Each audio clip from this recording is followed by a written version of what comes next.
The Road to Hell by ACI 100. Read by Sam Gabriel. Based on the works of J.K. Rowling.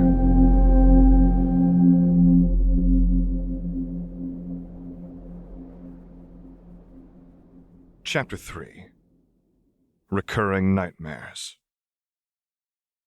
Witches and wizards appeared throughout the crowded lobby, some queued up before the receptionist while others seated themselves on the rickety old chairs spread around the room.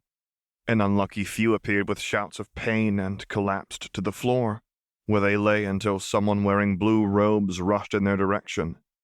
Everything about the lobby put him on edge and made him feel like he was about to be attacked. His inspection of the room was rewarded only by a glimpse of familiar blue eyes watching him. Harry met them, and Aberforth nodded, gesturing for him to follow as he turned. "Congratulations," he said when Harry had caught up. "I have written up my last report on you and told the higher-ups you can function." "Was that why you were late?" Harry asked. "No. I won't get much rest today." "Why not?" "America." Harry blinked. "America?" "They like making trouble around the 4th of July. Harry frowned. That was weeks ago. "Things got out of hand this year," Aberforth explained. "All it's done since then is get messier." "Why would Americans be sent here? That's a long way to travel, isn't it?" "How many mind healers do you think there are?" Aberforth asked as they stepped into the same room Harry had spent 4 days in. "No idea. I don't remember anything about them." "There aren't many of us. I can't think of another who's been doing it as long as me. It's new in the grand scheme of things." Aberforth, being a mind healer, still felt strange. It was like if Crabber Goyle had taken up a quill and made a living writing poetry. What had changed? What could make a grumpy bartender spend his life healing others' minds? "It destroyed her, what they did. She was never right again. She wouldn't use magic, but she couldn't get rid of it. It turned inward and drove her mad. It exploded out of her when she couldn't control it. And at times she was strange and dangerous. But mostly she was sweet and scared and harmless." Of course. If Dumbledore and Grindelwald were still united, their duel must not have happened. Ariana might still be alive. How many ripples were there? Aberforth rummaged through a stack of paper, drawing out a sheet and flipping it so it could be read. It was a long report scrawled in a cramped and wild hand. "Don't make me regret writing that. I don't like looking stupid." Harry dragged up an uneasy smile. "I'll try." "You won't try, boy, you'll do. People won't take it well if you bluster around mumbling about bars they've never heard of or saying that my brother's dead." A smile crumbled off his lips. "I won't." "Good." He looks tense. "Take extra care, you hear?" "I just said I would." "No, you said you wouldn't mumble like a half-wit. I'm telling you to take care." Harry's eyes narrowed. "Take care of what?" "Yourself." Aberforth looked around the room. "Everything's connected. Nothing happens the higher-ups don't know about. They don't miss much." "What are you saying?" "I'm saying that not mumbling won't be enough. You still get all wide-eyed at things you don't expect. You've got to be careful. If the wrong folk catch you all baffled too many times, they might get interested." A shadow passed across his face. "When people like my brother get interested in someone, they don't end up better for it." A loud crack shattered the still air and scattered birds from their branches. They took wing, dipping through rustling leaves and up into a deep blue sky. The heat retreated some when the trees closed in around him. It was a dry heat that left his throat parched and made the grass crunch and crackle underfoot. Leaves swayed up ahead as sound drifted through a gap in the trees. He paused and listened. 2 voices came from beyond the brambles, familiar but muffled. He peered through a gap in the branches and spied a wash of silver vapor. Lily grunted. "I never expected this spell to be so hard." "There is a reason it's not taught at Hogwarts," said Prince. "Is that why you're not trying? Because it's not taught at Hogwarts and you know you can't do it?" Harry could not see Prince's face, but he could imagine his twisted sneer. I'm not interested. It's a useless spell. Dementors haven't been seen off Azkaban since before the surrender. There are better ways I can spend my time. Suit yourself. Lily raised her wand. Expecto Patronum. The same silver vapor streamed from its tip. Someone's watching. Prince's voice cracked like a whip. There, just past the trees. Harry ducked through the branches, stepping into a shaded clearing containing a gnarled stump and the bickering pair he had been spying on. Lily ignored her friend's scowl and beamed. Harry, how was your visit to St. Mungo's? It went well. My entry exam results came in and I'm cleared to take all my preferred classes. How did you score? Prince asked. Well enough in all the wanted subjects. I could have done better in potions and the theory-based classes, but I got in. Which classes are you taking? Lily asked. You weren't decided the last time we talked about it. Charms, defense, transfiguration, history, warding, alchemy, and spell creation. I'm going to need that last one if I ever want to get home, unless I somehow find the scythe. Lily smiled. We'll probably be in a lot of the same classes. Alchemy but not potions? Prince asked. I might have taken potions had you focused more on teaching and less on making my life miserable. I figured my workload was heavy enough already. Potions wouldn't have been the class I left off that list, said Prince. Harry's eye twitched. I've never been great at potions, and I don't plan to use them much after Hogwarts unless I need to. It doesn't really matter, Lily jumped in. She was beginning to realize that he and Prince would never be friends. The important thing is that you've passed all the exams. It's good to have them done. There had never been a doubt that he would breeze through the practicals, but he'd had little need for theory these past 7 years, and it had never been a strength of his. Not that I ever had a fair shot, what with Voldemort fucking up every school year. He wondered what the bastard was doing now that he was gone. High, cold laughter filled his thoughts. He's probably won. Either must die at the hand of the other, for neither can live while the other survives. His stomach clenched. The imagined sound of laughter replaced by 100 desperate pleas. It's my fault. All of it is my fault. Harry? He found himself staring into a familiar pair of eyes. Are you okay? He crushed the guilt and forced himself to smile. They'll survive. They'll just have to survive. Sorry, I just spaced out again. The healers did say that would stop happening once you finished processing everything, didn't they? He scratched at the back of his neck. I guess I'm just not done processing. How could I ever be done? How could I ever get used to all this? The world was buzzing by the time the emperors marched through America. Supporters, masked by the emperors, made bids for power, but Europe sat back and waited. This example was quoted numerous times by Grindelwald in the years to come. Europe has grown complacent, and thus become stagnant, he said. Great changes are needed for the sake of progress.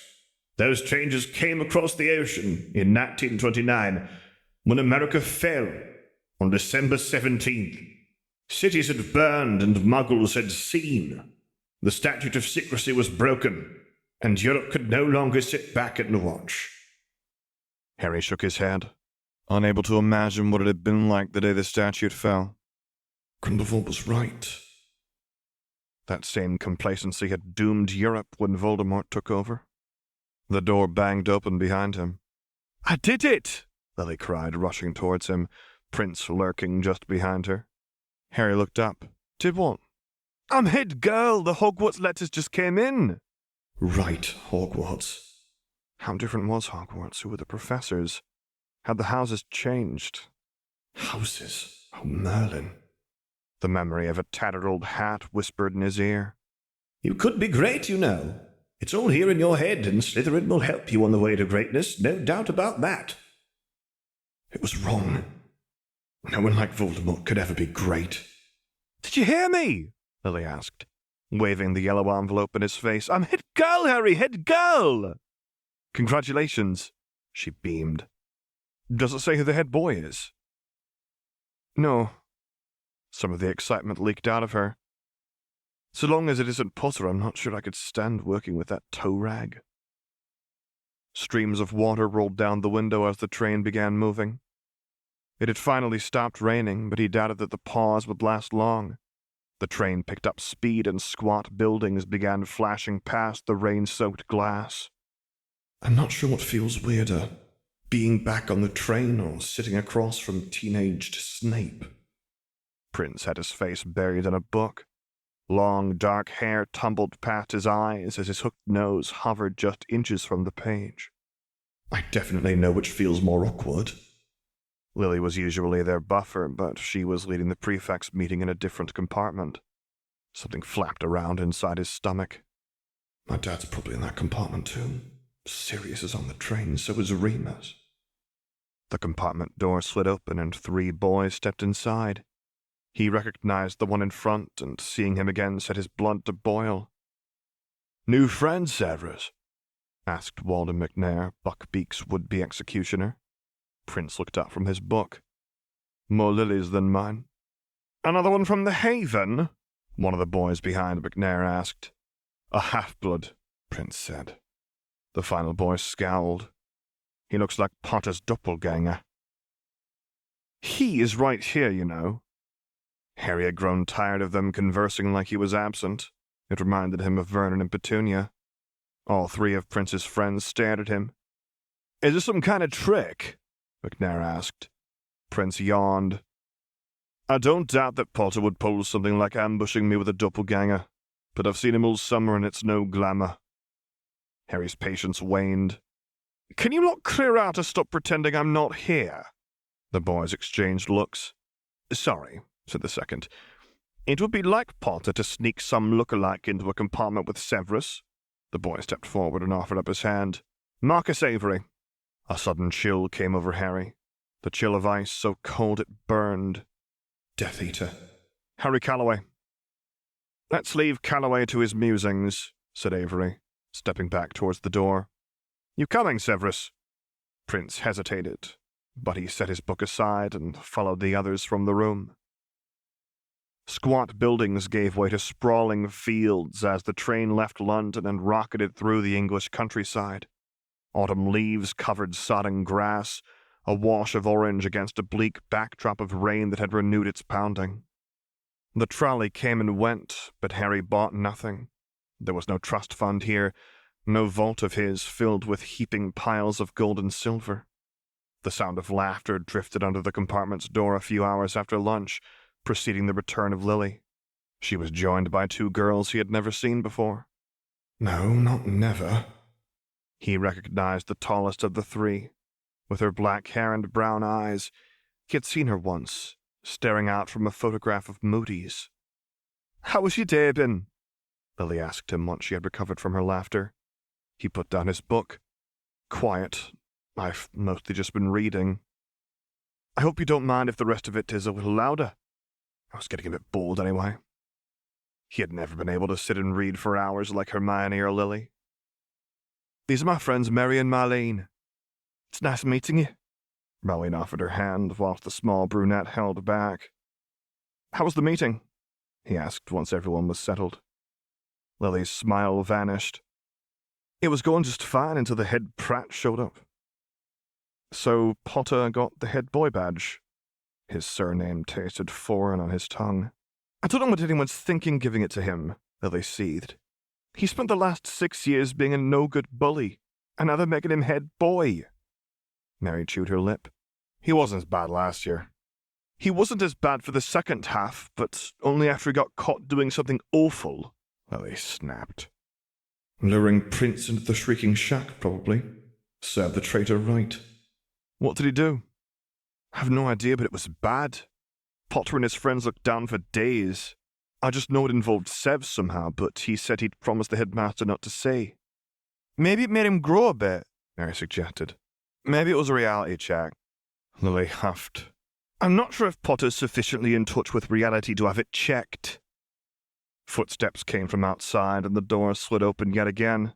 "Talking about me, Evans?" Harry's breath hitched. He had seen his father before, but this was different. Always there had been a degree of separation, whether it was the mirror, the stone, or the pensive. Sirius wore a knife-thin smile on his lips, and Pettigrew lurked behind them, but there was no sign of Remus. No getting too attached. This is all temporary. Lily crossed her arms. Go away, Potter. You sounded a lot more interested a minute ago. You two better learn to get along, drawled Sirius. You'll be working together all year. It's for the betterment of the school. Is that not a noble cause? If anyone cared about the betterment of the school, they'd have made sure Potter never got that badge. That's why I have you, Evans. You'll make sure to keep me straight. I'm not babysitting you. If you're incapable of your responsibilities, I expect you to hand in that badge yourself. Harry cleared his throat. Watching his parents argue made his skin crawl.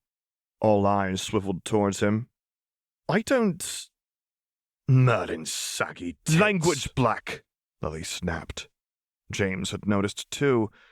Both he and Sirius were staring at Harry like he had fallen from the stars. Here goes nothing. I'm guessing you're James Potter. I've been told we look alike. James blinked. Who are you? Harry Calloway. I've never heard that name. You're sure you're not a cousin or something? Lily sniffed. If you two are related, someone got the short end of the stick. James ignored her. He must really be surprised. You're a newbie, right? I think I'd have recognized someone so dashing years ago. Harry smiled up at James from his seat. Yeah, I'm new this year. You're a 7th year. He nodded. Weird. I don't think I've ever seen a 7th year newbie. Unease curdled in his stomach. I don't remember much before July. What? Squeaked Pettigrew. How's that possible? Dunno. I woke up in St. Mungo's and didn't remember a thing other than my name and some random details here and there. They did some background checks and think my parents died somewhere near where they found me. It was the best story he could put forth. There would be questions and holes could be poked, but keeping it so vague avoided missteps and ensured nothing he said could be disproven. James exchanged a bashful look with Sirius. Bloody hell. Sorry about that, mate. You must be in a right state trying to work everything out. Harry mussed his hair. I think it's easier not remembering than it would be if I remembered. Sirius grimaced. That's dark, and I usually like dark. Lily clicked her tongue. Now that you boys have had your fun and pestered Harry, can you run off? We were talking before you barged in. James opened his mouth, but Sirius laid a hand on his arm. Sure thing, Evans, Sirius said with a wink.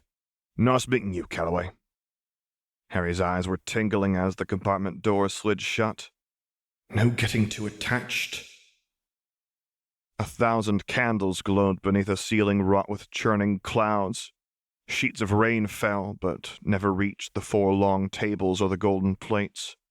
Hundreds of heads turned in his direction, but they all blurred together. All but 2, both sitting at the table swathed in scarlet. Slughorn waddled towards the 4-legged stool. Being greeted by him and not McGonagall had been strange. All sorts of things have changed. When I call your name, Slughorn boomed, please come up to the stool and put on the hat. He looked down at the list of names, his jowls quivering.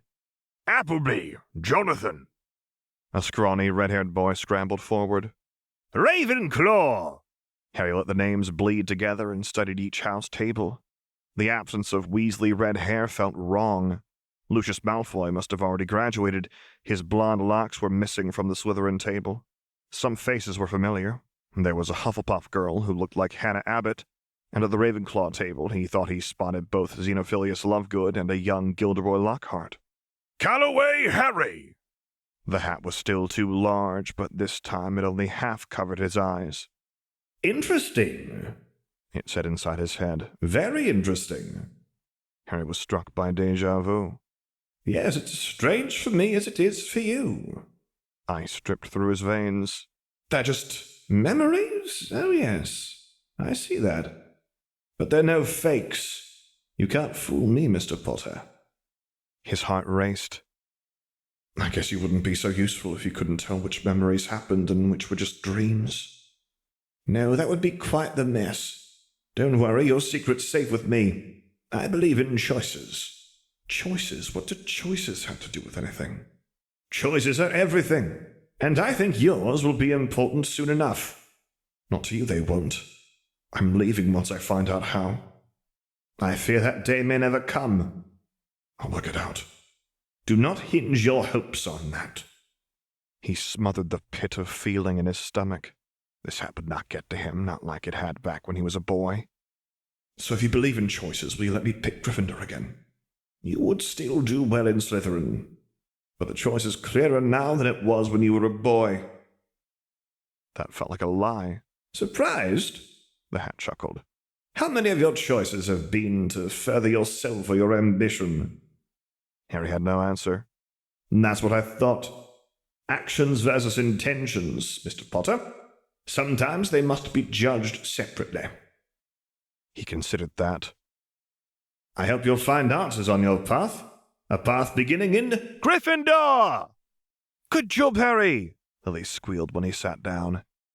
He only realized that the sorting had concluded when the hall fell quiet. He looked up towards the staff table, from whose center rose... No. There was no mistaking Tom Riddle, not with his dark hair or handsome face, and certainly not with that too pale skin of his. What the fuck is he doing here? In the description, you can find links to the author and narrator's websites. There you can find more stories that he has written, and more stories that I have narrated respectively. Also linked are our Patreon pages, which we encourage you to visit if you would like to support us. To hear this and many other stories recorded live, visit my Discord server. For discussion of the many works of the author, visit his Discord server. Special thanks to Sakiko and Athena Hope. Music by Coag. If you have enjoyed this chapter, please subscribe, like, and comment. Of all of the people mentioned in this video, only J.K. Rowling owns Harry Potter. And finally, as always, thank you for listening.